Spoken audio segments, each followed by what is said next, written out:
Acho que o povo brasileiro tá na hora mesmo de acordar. Não é desse jeito que vai conseguir mudar o Brasil, certo? Mas a gente tenta decidir aqui dentro das quatro linhas mesmo.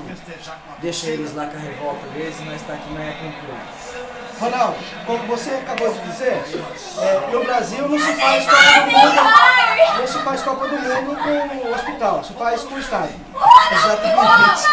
Agora é outro. Agora não, vamos. É Oscar, Neymar, é tudo mesmo. É, bicho. Não se faz mesmo com o hospital, né?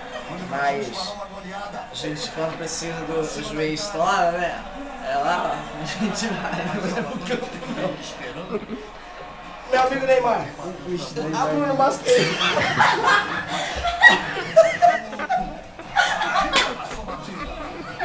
Tá te esperando a Bruna dele. Ó, chuteirinho, ó, chuteirinho. E combinou mesmo, rapaz. Colocar por dentro pra ficar igualzinho você por dentro. Para de filmar, que ela vai colocar no Facebook, ó.